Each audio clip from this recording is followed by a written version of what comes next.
Is that... You know when you like forget people and then somebody drums them up out of your... Come on, Marcus. Get it out, bud. I can't. This is freaking... So good at this. Jeez. All right, I'm done with this. Don't feel bad. I wanted to stab him in the throat the last time he did this to me. I hate it so much too. You're not even saying all the words that I'm saying. Because I'm laughing at it. Because I'm not looking at you and I'm trying it. Typically, if I look at you, I'm pretty good at it. With Marcus, gosh, he's I learned learned that. Yeah, I mean, I bet I can trip you up, though. I bet I could. I'd trip me up. I'm coughing about it. God bless you. Each and every one.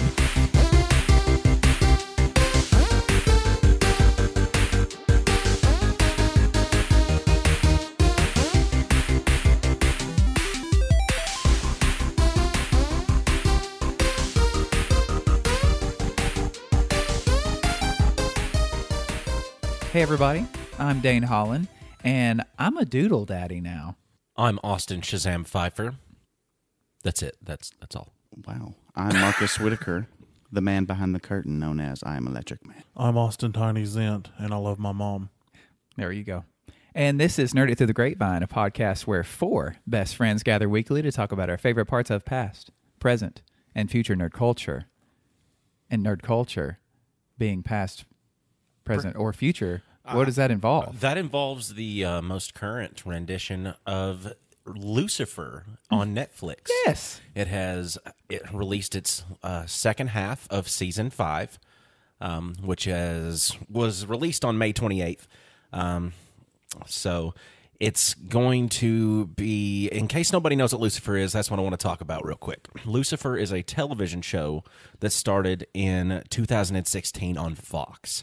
And when it was released on Fox, it kind of had mixed acceptance just because people have a hard time looking past, Lucifer as in a character in the Bible and referencing him in a comic book standpoint, like what Lucifer Morningstar is in this universe that is depicted. It was created by Neil Gaiman, Sam Keith, and Mike Dringenberg. It was from the Sandman comic book series that they had done together, and he was a character that was pulled from it. But basically, he is the fallen angel, Samael, that gets cast into hell, becoming Lucifer. And Lucifer decides after hundreds of thousands of years of ruling hell, he's like, I deserve a vacation. So he's going off to Earth to take a little vacay, and it becomes a buddy cop show. Because what does the king of hell do when he decides to take a vacation from hell? Punish evildoers. And it just kind of gives a little different spin on, Lucifer and, the whole idea of the Satan and this and that. And it's just, there's a lot of story within it. There's a lot of characters that I like a lot in it. The main two are going to be Chloe Decker and Lucifer Morningstar. They're the constant will they, won't they, have they, are they. That's the thing. The buddy cop as well. So they're the main mix of the whole thing.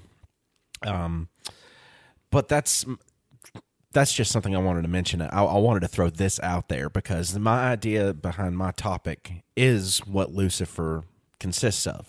It's a character that's very well known and a character that you can actually, either hate or really love. What would it be like if it was like the antithesis of itself? So that's the idea, like Lucifer Morningstar in this show. For those who don't know, because I clearly do, can you define the word antithesis? I want to say the opposite, but, Something like that. The antithesis. The opposite idea of what maybe the original even was. Ideologically opposite. That could be. We can look that up. But, yeah. But what I was trying to say was, kind of like the idea of being the opposite of what his original thought of him being would be. So you have scary creature ruler of hell, controller of all the damned souls and in charge of all the torturing. But he decides he's going to go to Earth, and he just gets to be a buddy cop, and it gets to being kind of cool because then there's questions of his morality throughout the whole thing, and he grows and evolves as it goes along, and he's not who you thought he was at the beginning. So basically, I watched another one today too, the new Cruella movie. Taking a character that you previously knew and then giving them a different spin, so you see a different maybe side humanizing of them a little bit more, especially in Lucifer's case. Yeah. So, give me an idea. Who you going to change up? Who's your change up on this? Ooh. Like, you've got to have a really who's your baddie? Your big baddie in your head that you would change. Okay, well, this seems like low-hanging fruit, but it seems, I don't know, I've always wanted to get, because I feel like episode 1, 2, and 3 of Star Wars, they give us that kind of what you would call maybe an origin story, but it's kind of understood that Anakin was like the fulfillment of the prophecy or whatever to, bring balance to the Force. But I don't know, I want to see that struggle on the inside. I want to see him, choose the Sith for that purpose, to infiltrate in a sense. I don't know. You see what I'm saying? Almost like what they did with The Last Jedi when Rey almost went with Kylo. But I really wish they could have shown her go to the dark side, but yet fight it from within.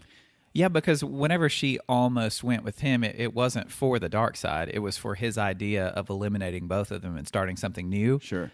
But I think she knew his motivations were that, and maybe she wasn't strong enough to pull him away from it. Yeah. But you're saying to see that happen. Right. I thought that would have been extremely powerful. Yes. A little bit more of a Rey clip that's dark Rey, aside from that little snippet you get where they get the face-to-face.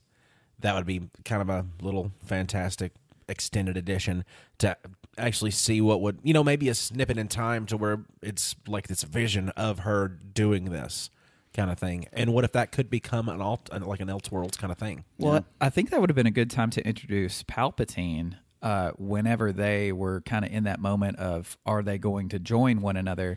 Because if he was introduced as the big bad earlier, then I think that would have made more sense for them to join one another, because they eventually do. And us getting that little bit of Ben, in the end, instead of Kylo, getting Ben Solo, I loved his character, and he was only on the screen for hardly any time at all. Yeah. But his mannerisms were so Han, and he was such a cool character for such a small amount of time. You wanted so much more Ben. Yeah. And I think we had enough Kylo. I love Kylo Ren as a character, but I think we had enough to understand him that we could have had that switch there to where he dials back a little bit of his Kylo, and Rey gives up some of this, worship of the Jedi, to where she dials that back, he dials back the dark side, and we get Ben Solo and Rey Skywalker together, working together against Palpatine. I think that would have been a good shift, as opposed to Palpatine showing up in the third one and then it being so rushed and only getting so much Ben. Is that what you're looking for? Something like that, yeah, actually. And now that you've mentioned those, that kind of makes me want to rewrite the end of Star Wars. And many people have. Oh, no, this is simple. This is simple. What's your name? Sorry, everybody. Hold on. Spoiler alert for those who haven't seen Rise of Skywalker. I already said it. Okay. Yeah. If you listen to this podcast, you probably watched it. Yeah, or we spoiled it all already. Yeah, it happens. But what's your name? Rey. Rey who? Palpatine. Excuse me while my ears bleed. I did see an interesting fan theory today revolving around Palpatine and Darth Sidious. If you look at the chin of Emperor Palpatine, it looks like the same chin seen under the hood of Darth Sidious. Oh, really? Whoa, hold on. It's Wait insane, a second. ain't it? Holy shit. Are you saying, this theory is Palpatine, Senator Palpatine of the Galactic Empire? Yes. Or the Galactic Republic, actually, before the Empire. Well, both. And Darth Sidious, the Sith Lord, are the same human? Impossible. Yeah. If you look at the chins, they look identical. but they sound totally different. Yeah. I know, it's crazy. And Sidious has like a hood over his eyes. I mean, a lot of times. the whole there's no way you could tell that. Yeah, the whole thing about this theory is just solely based on the chin. Wow. But my idea was actually Magneto, along the lines of what Austin was actually talking about, because Magneto he thinks mutants are the ultimate in human evolution, like they're the biggest and the greatest thing. But what if instead of that, he was like a human rights activist? Like, we're people too. You should accept us and not just, I'm going to destroy the world and take over, so we're the only thing left. Instead, just, push them into the light and normalize them for who they are. So a rights activist movie with superpowers. Yeah. Yeah. So X-Men. Yeah. An Awesome. X-Men rewrite with that. With me. And then all the mutants are the ones that are trying to stop him. Or at least like a band of mutants called the X-Men that are trying to oppose him. Oh man, they're the terrorists, Right. And he's just like the good dude. Well, I wasn't even going there. I was just talking about it a whole, just what almost if like a social justice kind of piece, just about, acceptance and love of people no matter who or what they are. That's basically what X-Men kind of is a lot of anyway. That's what Professor Xavier was wanting. True. But Magneto was that far-reaching, like, no, we got to go way beyond that kind of person. But if you were to dial him back, like if he were working with Xavier to make that happen, I think it would have happened. Well, way Xavier sooner. was more, from what I've seen, trying to show new mutants who they are and how to control what they do so they're not a danger to themselves and other people. Magneto should have been the college professor to Professor Xavier's like elementary/high school, because he's teaching them how to become who they are, and college is just going to. What are you going to do with it? I'm trying to think of the character, though, because there is a character like that you're describing, but you're just kind of like, so if Magneto was that activist kind of character, but they do have those in the X-Men stuff. but someone I as can't remember who it is. powerful as him Right. would make so much more of a difference. But it's Yeah. it's crazy because of how powerful he is. I mean, imagine if the roles were reversed and Professor Xavier was the one trying to accomplish what Magneto was. I think that would have happened. Oh, he would have been able to do it. He would have been without able to do it. question. Yeah, Now, because is he an freaking alpha mind level control. or omega level? Alpha or omega? What is he level wise of the mutants? Because they're up there. Is Alpha the highest? I think Alpha is Omega the is the highest. highest. Omega's the highest. Omega's the highest. Yeah. I would consider Charles Omega and Magneto maybe Alpha, because I mean his is just the control of metal. Yeah, I think he To the and sub- to, Jean like, the Grey substructure, though. are the only two mutants that are of that level alive in the thing. I could be wrong. Could be, but I mean Yeah, it as makes far sense as, to like, me. Mutants. Yeah. There are several Omega class mutants in the X-Men comics and in the entirety of the X-Men lore. But as far as like what's present on screen, we don't get I don't too know, many man. of them. No, not a lot really- of that's explained in it. Like and then we get little hints to some of the like the big super strong stuff in I don't know, like the staff in Doctor Strange, the Living Tribunal, like one of the most powerful, creatures in existence in the Marvel universe, and that's all the snippet we've got of it is just the staff. But yeah, that answered my question. That was really good. I mean, so like taking something that is a character / which I mean, some people might not agree that Lucifer's a character, but I mean, it's what I'm trying to say. Yeah. Well, Can I do one? I do enjoy, though, hearing people, like at work, they're like, oh, I was watching Lucifer. I love Lucifer. That happens. I'm like, hail That- Satan. yeah. See, And then they're just like, oh, wait. that sounds- I want. Actually, me and the Wolf were talking about this the other day about Mr. Freeze in the DC universe. His like goal, which we've talked about this, like the goals of villains and how, like, if you really think about it, sometimes they're not as much of a villain as you think. But to see an entire story based around Mr. Freeze and what he's gone through with his wife and having to freeze her in order for her not to die, like, and him going through everything he's gone through to get her to where he can thaw her out and her be okay, like, to see that, the motivation behind that, and his sight, like think of something like the Joker movie. I mean, we were all rooting for Joker in that movie and seeing what all he was going through. Like to see Mr. Freeze and through his eyes, we would see a lot of heroes be villains in that. Yeah. I think because I mean, you even watch something like Heisenberg, Breaking Bad. Like he's a villain. He is a straight up villain.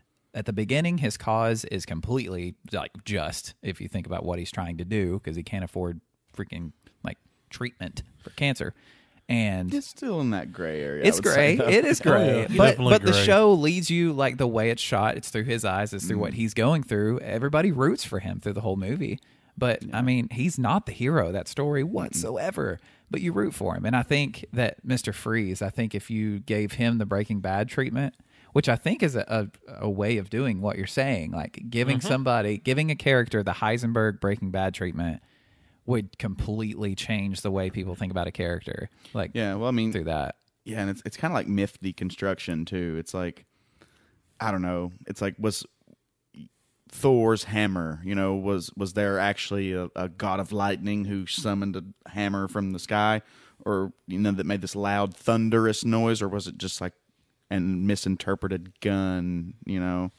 Are you getting back on the damn alien stuff again? Is this what's happening? I'm very Is this what's happening? Because I'm just saying you can deconstruct these myths like that, or just like do like that kind of character study like you're talking about.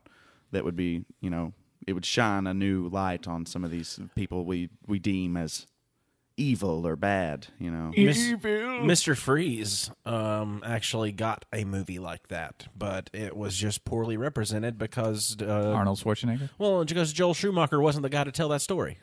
Well, yeah, that was the Clooney Batman, wasn't it? That was, and all of that material was in was just executed, along with like cold puns like "Nice to meet you," or like "Batman, chill," and things along those lines. There's a freeze coming. Remember what killed the dinosaurs? The Ice Age.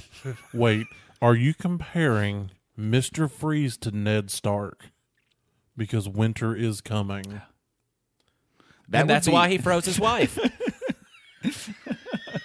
He would be a cool person to plop down into Westeros, though. Just to see what would happen. Freeze. No, he wouldn't. What would they think of him? They would think like, "Oh, he was look, a White Walker. There's another one," and then they would shoot him with arrows and stuff. And they're like, "Oh, he's not immortal like the rest of them." He's dead. An entire army has attacked you with dragon fire. Oh, you just got a shooty ray gun that freezes things in a bubble. So that's cool. Yeah, I'd like to see recreations of stuff along those lines. And Disney's doing a very good job. They did it with Maleficent as well. I really enjoy the recreation of the classic characters. So we only had a short-sighted detail into, but then we got to see what their motives were. There was a really cool Netflix miniseries at one point called The Tin Man. It was like a reimagining of The Wizard of Oz. Yep, I remember that. It was pretty amazing. If you've not seen it, check it out. What? Say it out loud. That's like my topic, basically. Not The Tin Man. Yeah. But a reimagine. Is it my turn? Yeah. Perfect. You did it again. You son of a bitch. No, he actually did it. I just wasn't prepared for it. You had a perfect lead-in. It was, and you're all. No, that was a a magical lead-in. Yeah, I know. I did not tell you what I was doing. It's like you had your shoestring in the hole and it still managed to crumple the plastic cap on the end somehow. Like it makes no sense how it happened that way. Well, look, I don't have any plastic caps on my shoestrings. Okay, you literally have Hold on. Scotch tape. They're called aglets. They are. It's called an aglet. I hate that. Didn't you used to date an aglet? It's an No, aglet. that was an Agnes. Oh, sorry. So close. Pretty close.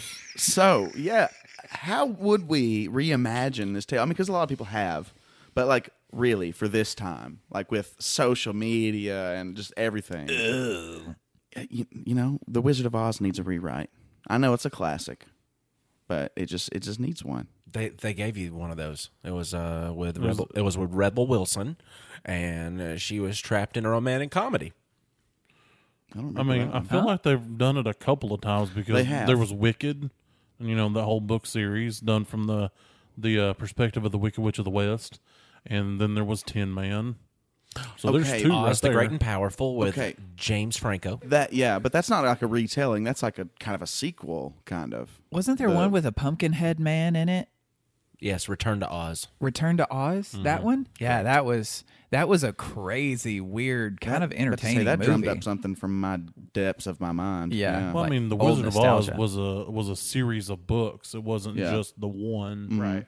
But I am kind of talking about that classic movie, though. Right. You know, because we did Titanic last time, and it ended up being a musical in space.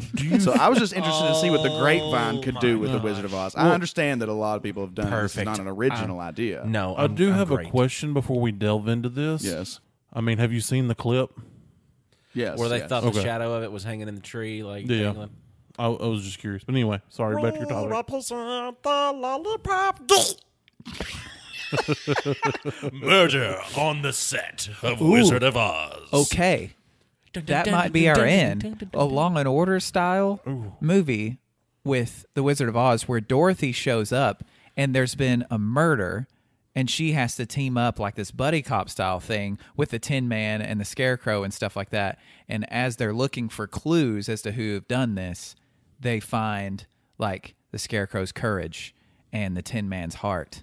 And they go through the same story, but they're trying to find where trying to this solve a murder. murder? Yes, they're trying to solve a murder. What about that's like the dream world? That's before the dream world, because you know in the movie it's all kind of a dream, kind of. Or is it? So yeah, I don't know. Right. Because you know she goes and see the wizard and all that. Well, not only is she trying to solve the murder, she is suspect number one because she's the new person in this world. She just showed and up. so she has to try to prove her innocence.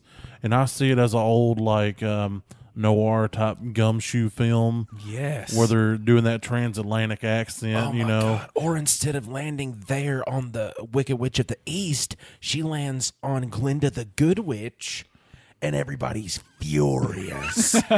So nobody maybe wants that's to... the murder they're trying to solve. Okay. What They direction come in and they're is trying Glinda to figure out from? who killed the good North. witch. Glinda the Good Witch of the North. So What about the South? Is she neutral? There is but I actually want a Good Witch of Dorothy the to South. be from Kansas still, but like modern day 2022, like Kansas, So she needs like to... your reporter character. kind of. Oh, You mean you want her to come straight out of the heartland? That's the only place I feel at home. Exactly. So if she lands on the Good Witch, right, and then she's trying to prove her innocence, she's like, "This just happened. I just happened to be there," and everyone thinks, of course, she's magical in some way to land a house on top of this person.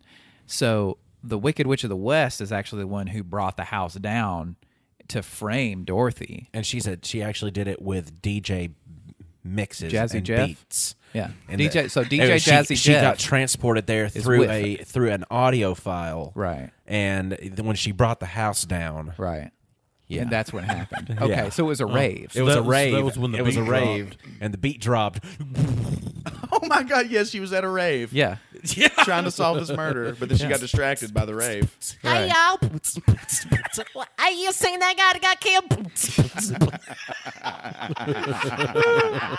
So I like the gumshoe noir style too. Yes. Because throw a rave into a gumshoe black and white noir movie. I mean, That's great absolutely. in its own. But epilepsy warning for that one for Well, sure. well, it's all in black and white until the transition. Right. Okay. Plus, they may take some sort of strange substance at this rave to kind of bring in all this hallucination of Oz. Alice in Wonderland style, like caterpillar smoke it up thing. Maybe That's kind of what Oz seemed like to people back in whenever it was originally released, because they'd never seen real life, colors on the big screens like that. Was it one of the first Yeah, movies it in was. color? In Technicolor, I think. so. Yeah, it starts out as that Oh, noir never mind. I'm thing, not going to say it. but then it gets into that like psychedelic. So would what was it? The Scarecrow, the Lion, and the Tin Man, right? Mm-hmm. Which one of them would you? Because I'm thinking one of them. Are you thinking Mary Kill? Is that where your brain went? 'Cause is it really? That's exactly. Well, Marcus, sorry. We got to take a time out Okay. and do this game. Well, I'm Start with marrying the Tin Man Okay. because he'll last forever. He will. I'll just use the Scarecrow while he's available, Right. and then I will just we don't need the Cowardly Lion. What? We'll just kill him. I don't know. So, what are your feelings on that? I'd fuck the Scarecrow. I would marry the Cowardly Lion because they'd be very submissive, and I would, I'd kill the Tin Man because I don't need that kind of rigid structure in my life. How can we have almost the same answer? How do you almost have the same answer? There's only three things. I would obviously marry the Cowardly Lion because, well, he'd be a sub. Let's just leave it at that. I would kill the Tin Man because the sharp angles of the metal would just tear and lacerate your orifices. Right. Because he's getting in there. Right. Yeah. So kill him because I don't. That's what the oil's for. Oil can! No! He's screaming for it out of the broken crevice of his mouth. Oil can! Oil can! And I would make sweet, sweet, passionate love to the Scarecrow because he's fluffy and soft. Yeah. Okay. Wait, Here's straw what I'm isn't thinking. soft? I'm trying to think of these kind of Compared to a man made out of freaking tin. Polish it up enough. You He's got some very smooth soft. spots. What, Marcus? I'm trying to update it even more so, though. I mean, Right. because even they go to the rave and they're transported by the bass drop into this other dimension where there's elves and gnomes and all these things. It's cyberpunk.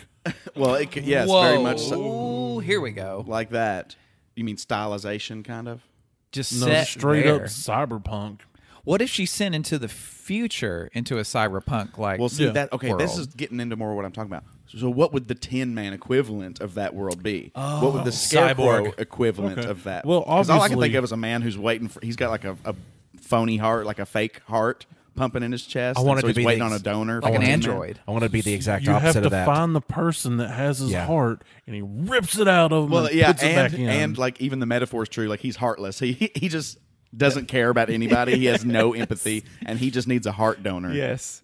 Wow. So I was thinking like he would be a fully cybernetic human being with a Maybe even. human heart, and he's having to find a replacement one for it. So he's got a constant bloodlust.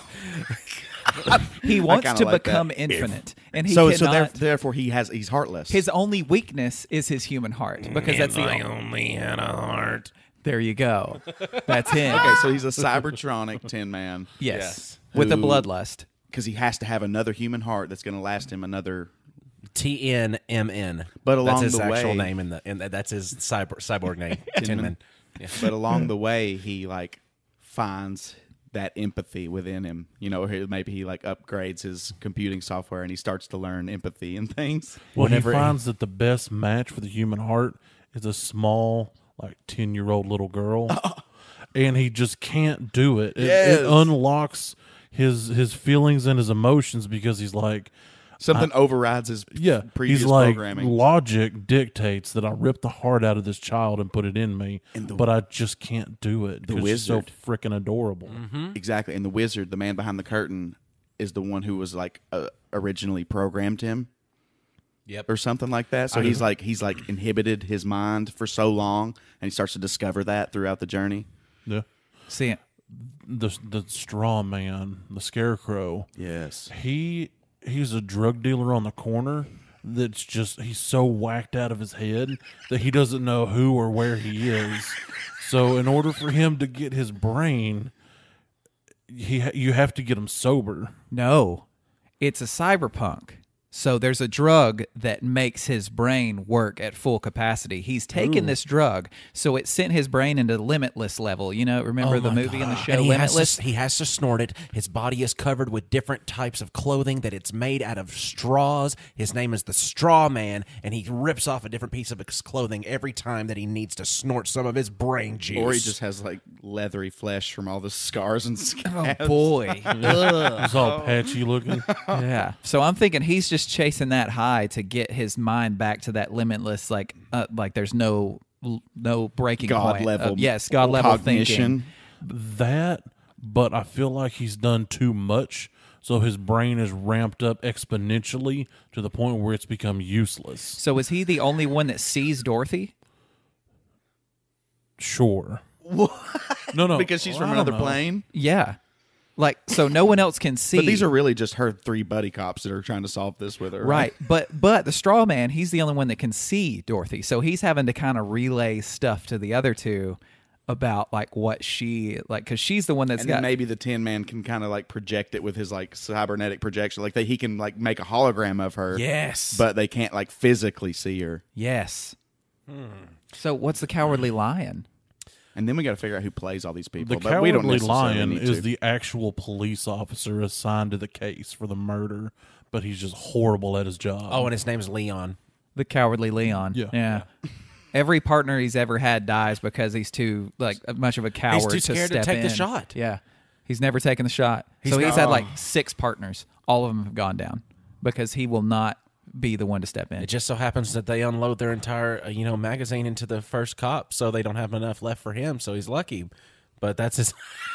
What magazine? We can't forget about Cosmo, The clip. Red Book, National Geographic, GQ, Playboy, Hustler, Reader's Digest. Oh, and we He came ran Doctor's out. Office He one. couldn't even get to Sports Illustrated. No, That's fine. Man, it's been a while since I've magazined. We can't forget about Toto or the Flying Monkeys either. The Toto is actually just a small animatronic hovering pill shape that comes around everywhere with her, and he kind of levitates and he'll occasionally play music, and and it's always his favorite thing to do to insert his own band's jokes. But in remember, there. he's the one that pulls back the curtain at the end to expose the wizard. He only plays songs by Kansas. And he only uses phrases from songs by Kansas. That's the only way it speaks. So it's this little pill floating around, and he only sings words, and he has to use the words from the band Kansas. like Bumblebee off of Transformers. Yes, Right. And he tells corny jokes. with the same way. Just in general. Oh, Because well, that takes away my whole thing. Well, what do they grow in Kansas? Corn. Corn. Corny joke. Yeah, corny joke. Oh, all right. You- Okay, you lumped them Connie. in there, too. Yeah, you got me. Can we have gargoyles instead of flying monkeys? That would be cool. Like Like actual- demonic. Yeah. From this realm, I Yeah. guess, of existence. Because they would worship the Dark Queen. Well, I mean, they could be the new security system for all the biggest companies in the city, to where they actually in like Emerald City. yeah, like these. Or no, they don't. They're not or from Emerald not- City. Who? That's where the wizard is, right? Yes. They were from where she landed. She landed in Munchkinland. Yeah.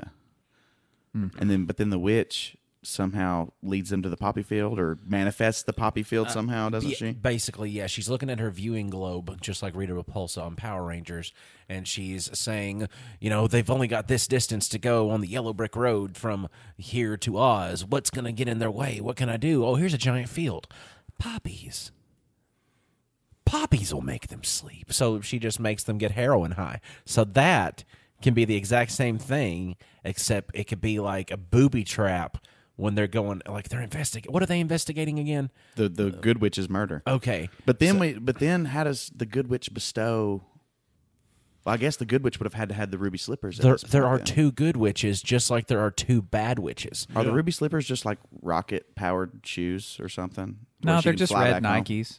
Okay. They're just, No, they're just red Nikes. They're the kind of MacGuffin of the story, though, aren't they? well, they No, get not her really. home, right? Yeah. Yeah, maybe the ruby slippers are like just you step your feet into them, and just like through some type of weird Eastern technology, they read your body's entire signal through your feet, and then they send out a suit of armor over your entire body that is emerald colored or something, but just red tips on the bottom. Or hear me out. I'm hearing, Cat. It's the only thing that doesn't change. The red slippers are the only thing that don't change. They are exactly the same thing they were in the original, and that's all it is. That's what gets her home. Yeah. I mean, because I was sitting there trying to think of like an analogy of the yellow brick road too, and it's like, okay, I can't think of anything. No, I say just leave Give the us red some time, slippers. though. Give us some time. We'll think of it. You've never seen a retelling of Wizard of Oz like this one, Tin Man. You have not. So, okay, there's no way to segue from that to mine. So. I'm sorry, Tiny. You provided me with a softball. No, it was good, dude. I mean, I'm not complaining.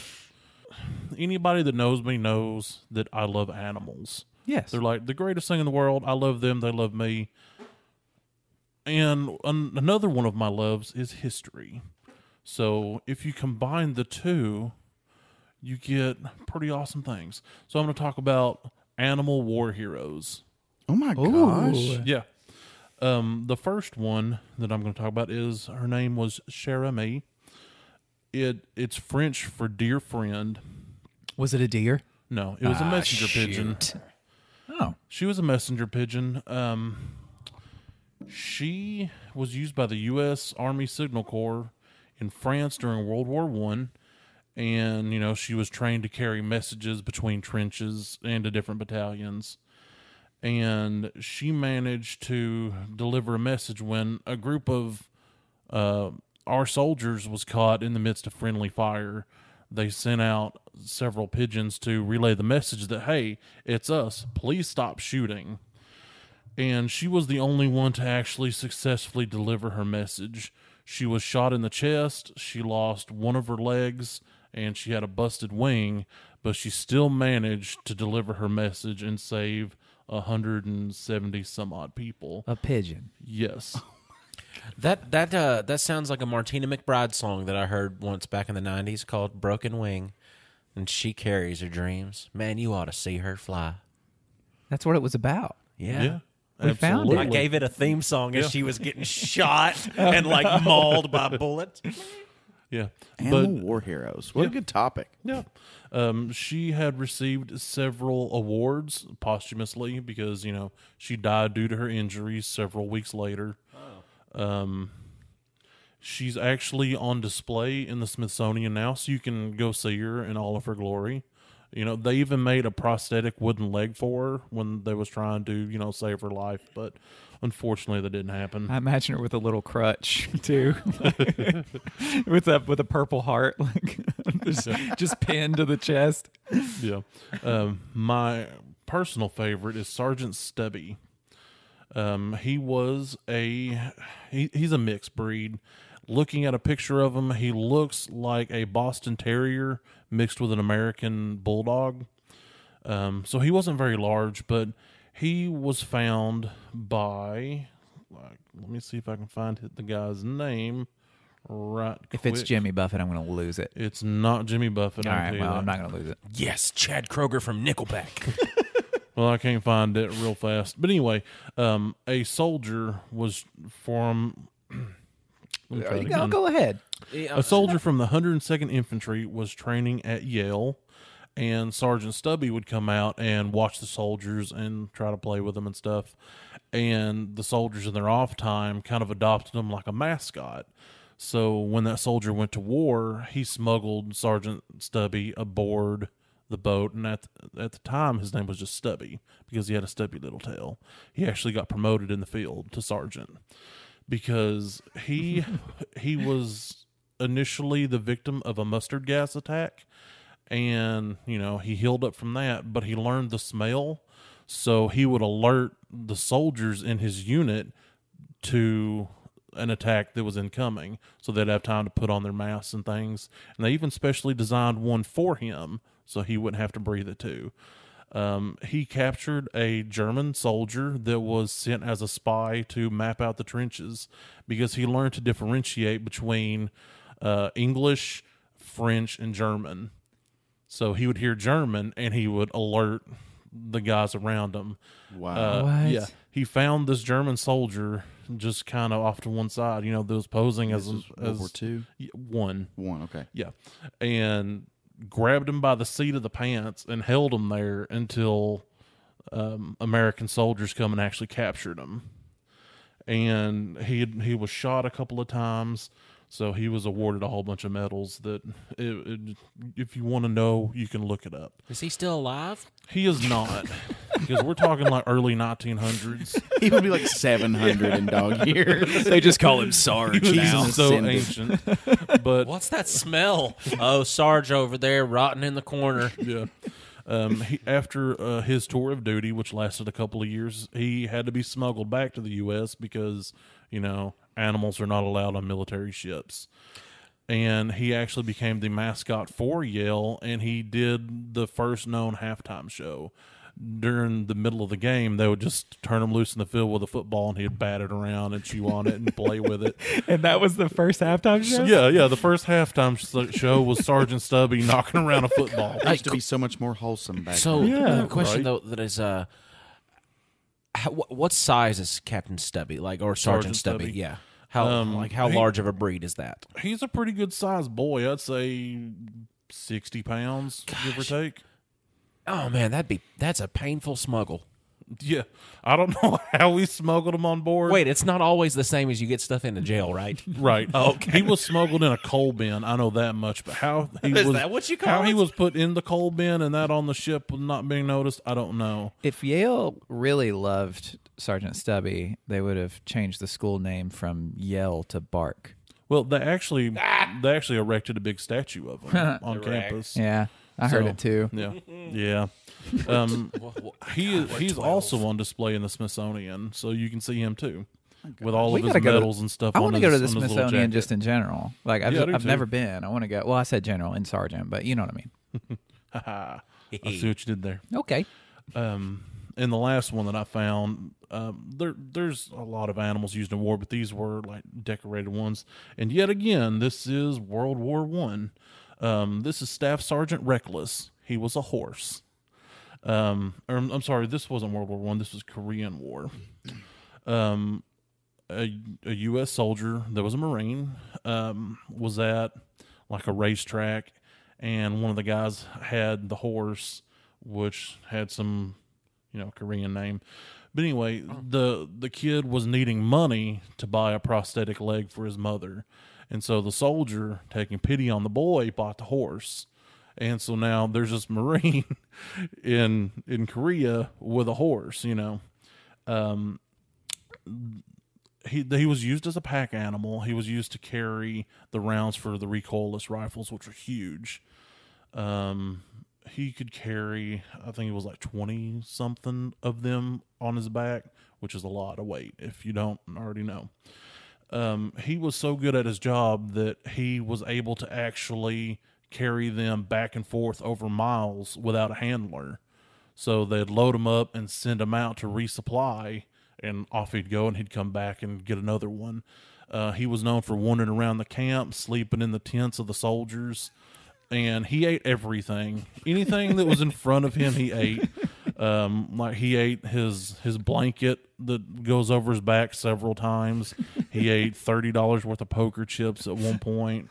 There was a quote that I found interesting that somebody said, the quote is from a Marine. He said, well, you can tell he's a true Marine because he eats whatever's in front of him. So he was so smart that he could just go directly and send supplies back and forth, but he was too dumb to not eat anything inside, and including everything, the yes. blanket on his back, keeping Yes. him warm. Which is why they changed his name to Reckless, because he just ate things with reckless abandon. Did he end up dying from eating things that he couldn't? No, like, he actually made it through the war. And is he still alive? No, he's dead now.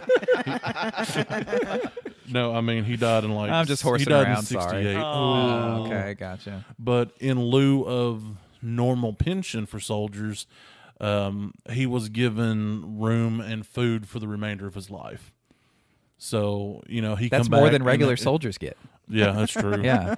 But he was just given the good life. But they said within like 2 to 3 trips, he would learn it by himself. And in the midst of a battle, he resupplied an entire unit with rounds over the course of, I think it was like 12 hours. He was making trips by himself. Wow. Yeah. Pretty impressive animal. Yeah, not many soldiers are going to shoot at a horse that doesn't have a rider, right? I mean, Oh, he was shot at. I mean, for sure, because he's carrying the things that are being shot at you. well, yeah. Well, He received, I think, 2 or 3 Purple Hearts. Well, the precursor to the Purple Heart. gotcha. He Yellow onion. he had 2 Purple Hearts. Ooh. Yeah, United Nations Korea Medal, Korean Service Medal, all different kinds of stuff. Really cool. Those are fascinating. Yeah. Absolutely. Little things. I've never thought of that. And it makes me think of Malazan or Malazan or however people say it. Like he does such a good job because it's kind of military fiction, and he does it really good. But it's also fantasy. Yeah. And so he has these animals, that are like the soldiers will adopt like that. But then magic's real and stuff. I don't know. It's just really cool that exists. Yeah, that really happened. There really are animal companions that are that epic. Oh yeah. Well, Sergeant Stubby, I think he got the Silver Cross because he would go also and find wounded soldiers in no man's land, which that's like the most dangerous place you could be in. It's no man's land, but a dog can go. Yeah.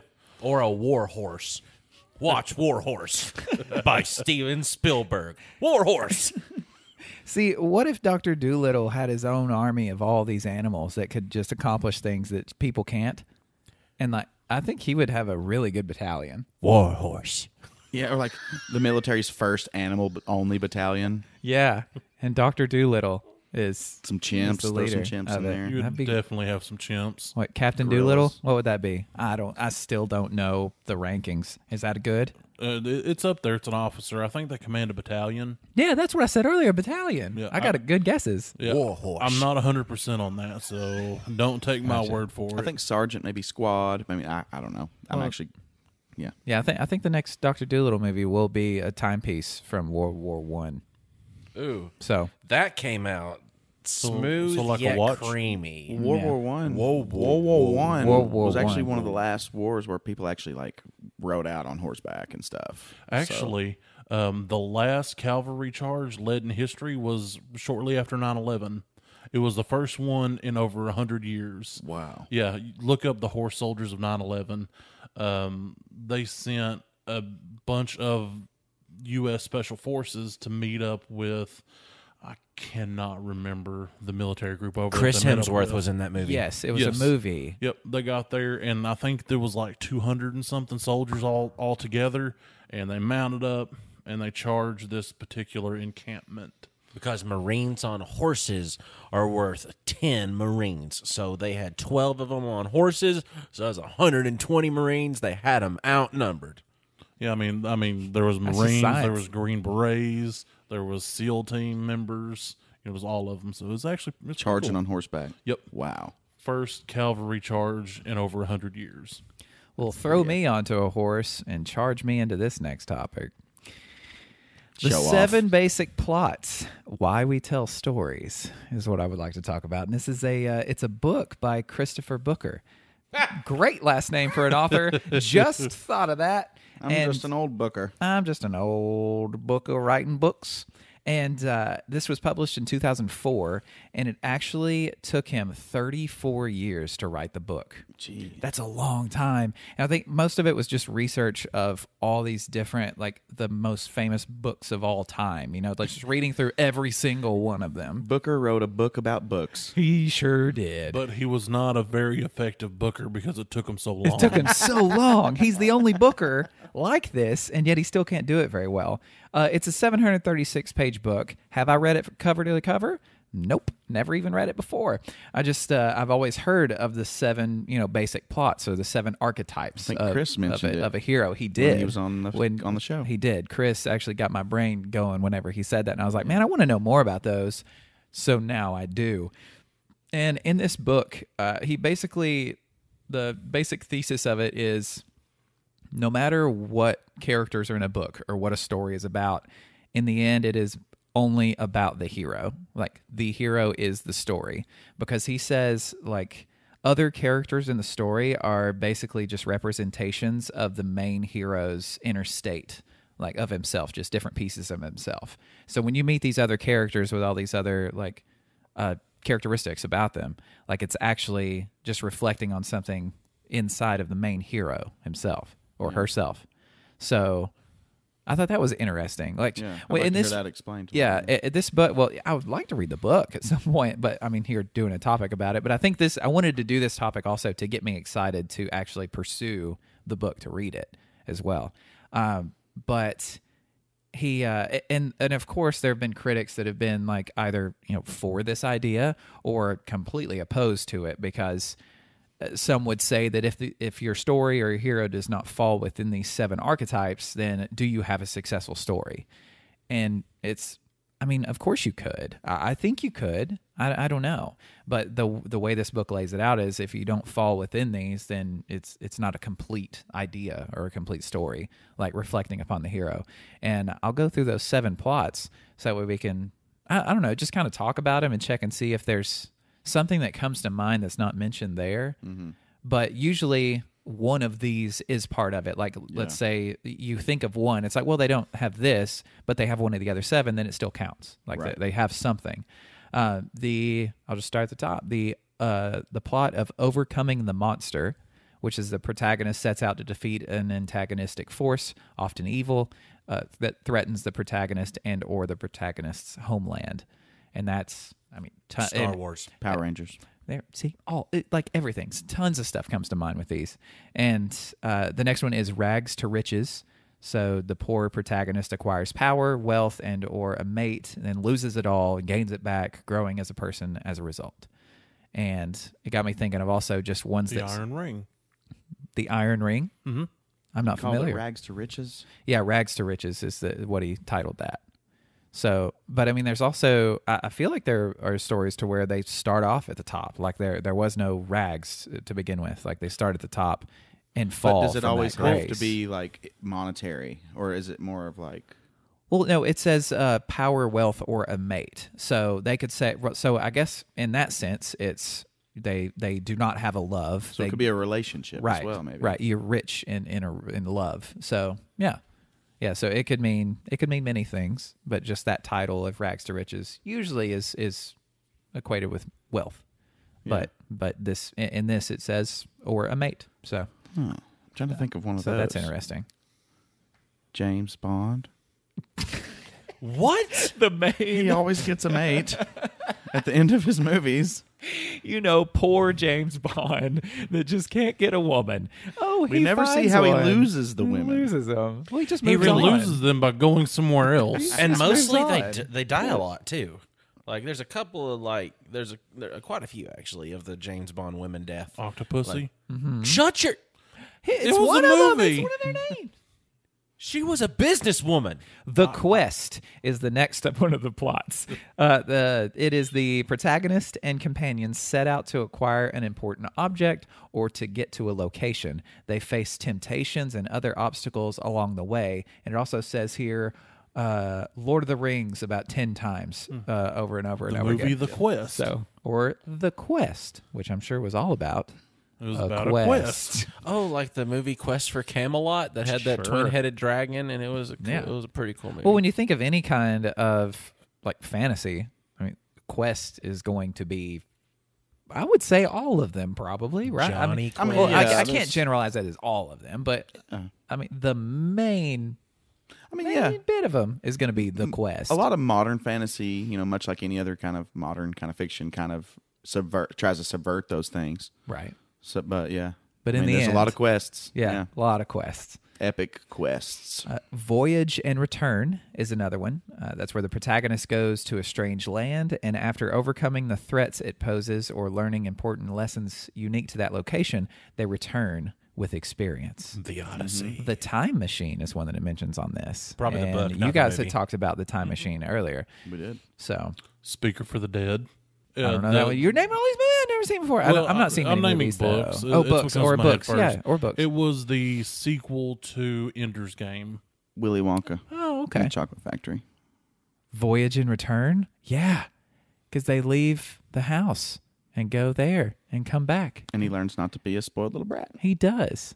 That's fantastic. I like using obscure references that nobody knows. That's what I'm learning. And then we just have to take you for your word. Yeah. And Marcus is like, here's one we've all seen. Yeah. This one is comedy, and that is exactly what it means. But the Booker stresses that comedy is more than humor. It refers to a pattern where the conflict becomes more and more confusing, but is at last made plain in a single clarifying event. The majority of romance films fall into this category. See, when I hear comedy, I think Sir Francis Bacon's Hamlet, for instance. Because, we all know. We all know. that Sir Francis Bacon was actually Shakespeare. Yes. Yeah, that's one of my favorite conspiracies that I've ever heard, Yeah. and I love it. You still need to go more into that at some point. It's on my list. Okay. Well, now I'm excited. Like Chris P. Bacon, like the pig that made the news guy laugh on the YouTube. Chris, the pig's name was Chris P. Bacon, and he.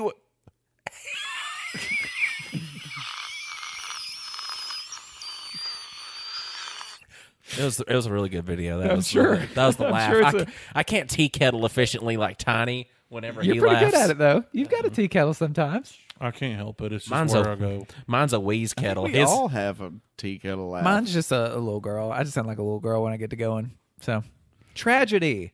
The protagonist is a hero with a major character flaw or great mistake, which is ultimately their undoing. Their unfortunate end evokes pity at their folly and the fall of a fundamentally good character. Walter White. Yes. Yes. Time of the Twins. Tiny. Jeez, Tiny. nobody Are knows. you making stuff up now? No, it's the Chronicles trilogy by Of Riddick? by Margaret Weiss and The Tracy Chronicles of Hickman. Riddick? No. Oh. Okay. Again, I'll trust you. Yeah. Whatever. See, now I'm making this a game for me. Yeah, this. Well, you're winning. Yeah, I you're am. absolutely winning. I might accidentally name something you know. The seventh on the list is Rebirth. An event forces the main character to change their ways and often become a better individual. 2001: A Space Odyssey. You just said Rebirth, and it made me think of the Star Child. The Night Angel trilogy by Brent I Weeks. do know what that is, so Dang you it. lose. But you Tiny. haven't read it, so it I read the counts. first one. Oh, you have? Yeah. How have we never talked about you reading the first one?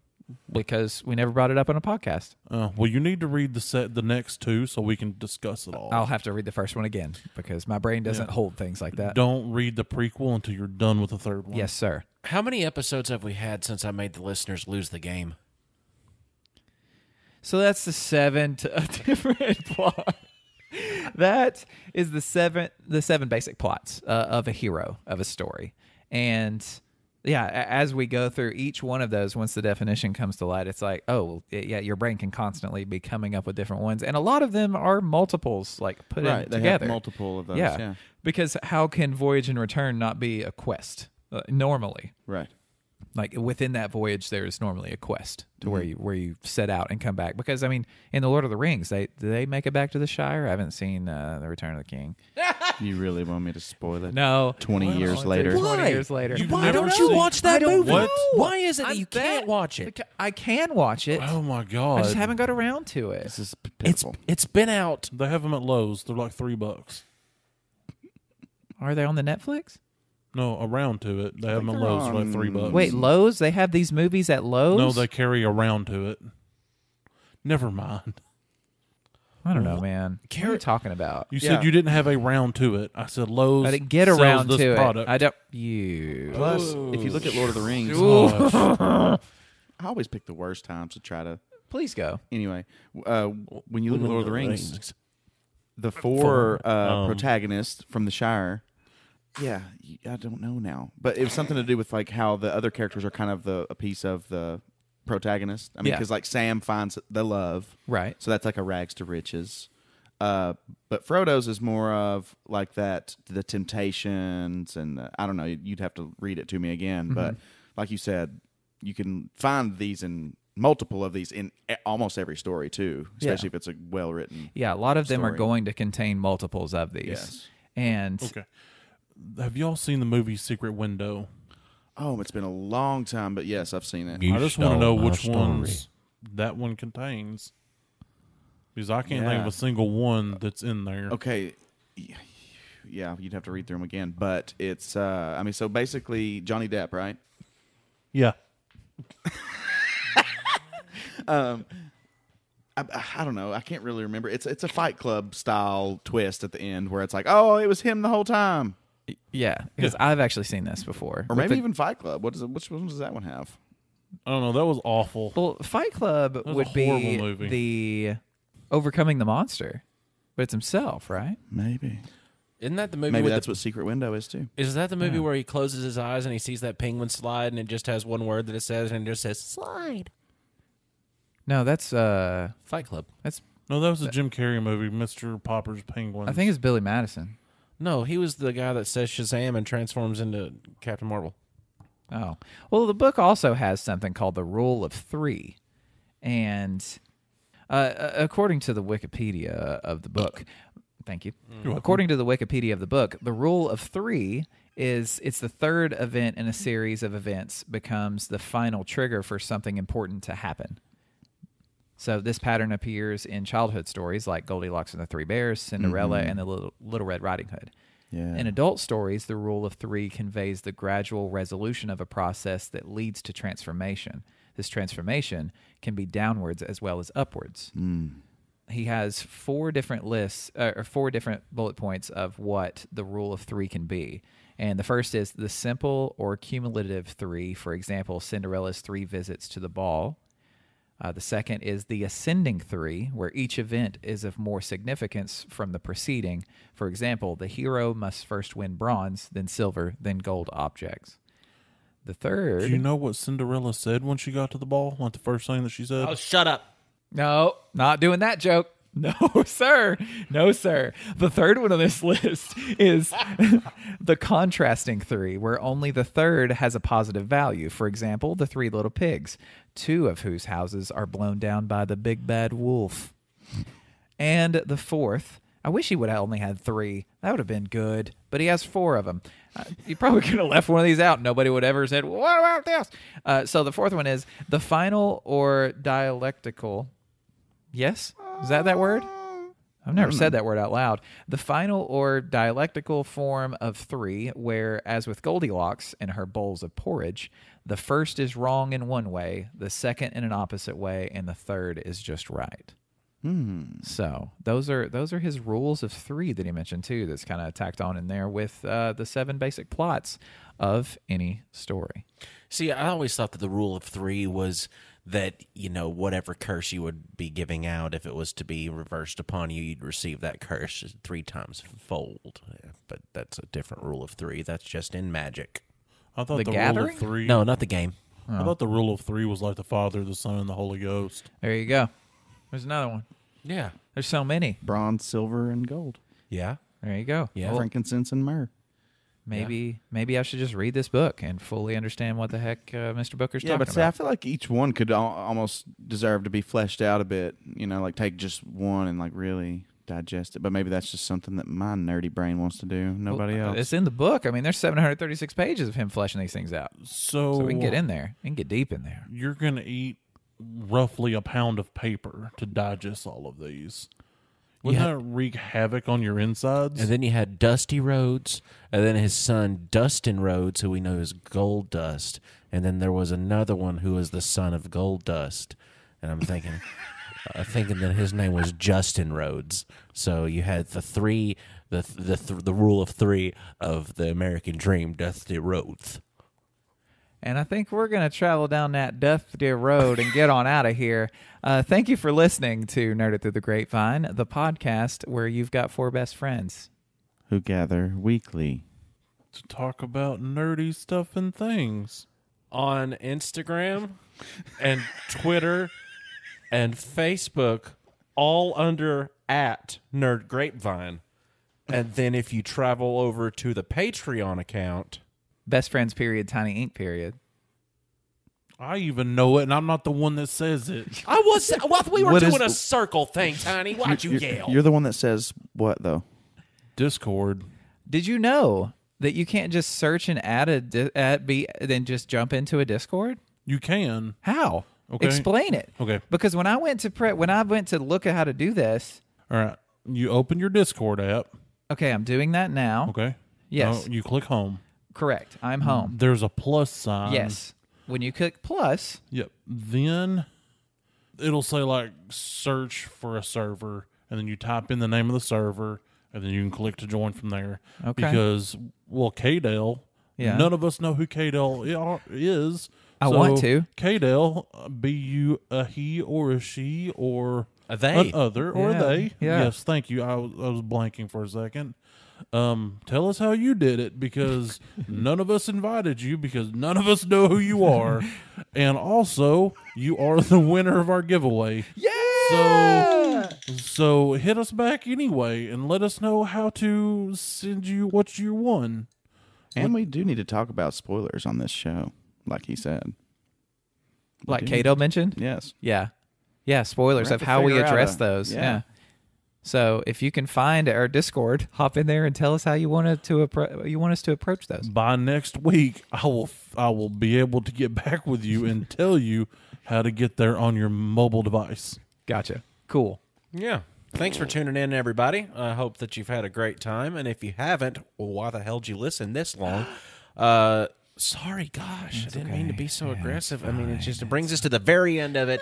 And that's when I ask the question that plagues everyone's mind. Austin,